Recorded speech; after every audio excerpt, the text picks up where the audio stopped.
اعوذ باللہ من الشیطان الرجیم بسم اللہ الرحمن الرحیم۔ یہ قسم کا رد ہونا زیادہ قریب ہے کہ وہ سچی گواہی دیں، یا زیادہ قریب ہے کہ ڈریں کہ کہیں ان کی قسموں کے رد ہونے کے بعد ہمارے قسموں کو بھی رد نہ کیا جائے۔ اور اللہ سے ڈرو اور اسی کی نصیحت کو سنو، اور اللہ نافرمان قوم کو ہدایت نہیں دیتا۔ یاد کرو اس دن کو کہ اللہ اپنے رسولوں کو جمع کرے گا، پھر فرمائے گا کہ تمہیں توحید کے بارے میں تمہاری امتوں نے کیا جواب دیا تھا؟ کہیں گے کہ ہمیں کوئی علم نہیں، بے شک تو ہی غیبوں کا جاننے والا ہے۔ جب اللہ فرمائے گا کہ اے مریم کے بیٹے عیسیٰ، خود پر اور اپنی ماں پر میری نعمت کو یاد کرو، جبکہ میں نے پاک روح سے تیری مدد کی، تم لوگوں کے ساتھ گود میں اور بڑھاپے میں باتیں کرتے تھے، اور جب میں نے سکھائی تجھے کتاب اور دانائی اور توریت اور انجیل، اور جب میرے حکم سے تم مٹی کی شکل کا پرندہ بنا کر اس میں پھونک مارتے تھے تو میرے حکم سے پرندہ بن جاتا تھا، اور میری ہی حکم سے مادر ذات اندھے اور کوڑھے کو تندرست کرتے تھے، اور جب میرے حکم سے مرے ہوئے آدمی کو زندہ کرتے تھے، اور جب میں نے بنی اسرائیل کے شر کو تجھ سے روکا جب تم ان کے پاس معجزے لائے، تو ان میں سے جو کافر ہوئے انہوں نے کہا کہ یہ تو صرف ظاہر ظہور جادو ہے۔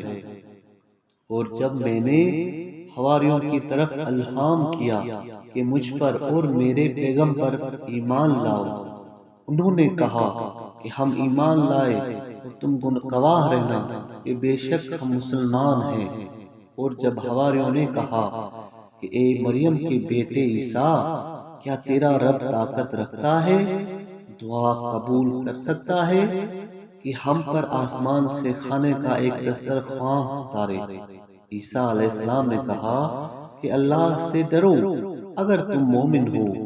حواریوں نے کہا کہ ہم چاہتے ہیں کہ اس میں سے کھائیں اور ہمارے دلوں کو اطمینان ہو جائے، اور ہم جان لیں کہ تم نے ہمارے ساتھ سچ کہا ہے، اور ہم اس پر گواہی دینے والوں میں سے ہو جائیں۔ مریم کے بیٹے عیسیٰ نے کہا کہ اے ہمارے رب، اللہ ہم پر آسمان سے ایک دسترخواں اتار تاکہ اس کے نزول کا دن ہمارے اگلوں اور ہمارے پچھلوں سب کے لیے عید اور تیری طرف سے نشانی ہو جائے، اور ہمیں روزی دے، اور تو ہی بہترین روزی دینے والا ہے۔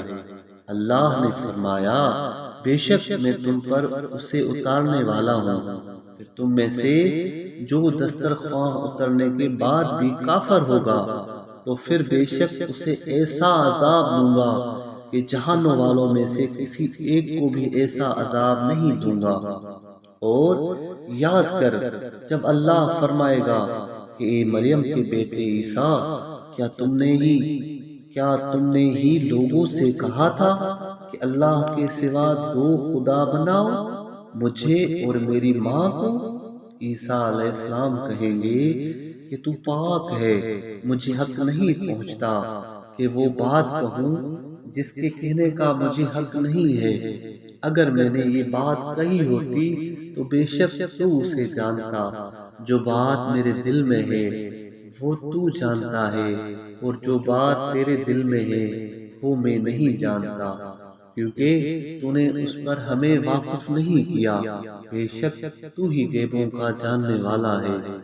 میں نے ان کو وہی کہا تھا جس کا تو نے مجھے حکم دیا تھا کہ اللہ کی عبادت کرو، جو میرا بھی رب ہے اور تمہارا بھی رب ہے، اور میں جب تک ان میں تھا ان پر نگران تھا، پھر جب تو نے مجھے وفات دی تو تو ہی ان پر نگران تھا، اور تو ہر چیز پر نگران ہے۔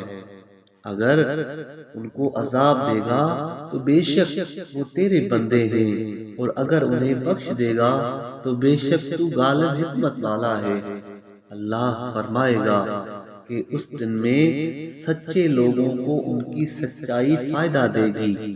ان کے لیے باغات ہیں جن کے درختوں کے نیچے نہریں بہتی ہیں، ان میں ہمیشہ رہنے والے ہیں۔ اللہ ان کی اطاعت سے راضی ہو گیا اور وہ اس سے بڑے ثواب کی وجہ سے راضی ہو گئے۔ یہی بڑی کامیابی ہے۔ آسمان اور زمین اور جو کچھ ان کے اندر ہیں، ان کی بادشاہی اللہ کے لیے ہے، اور وہ ہر ایک چیز پر قدرت رکھنے والا ہے۔ صدق اللہ العلی العظیم۔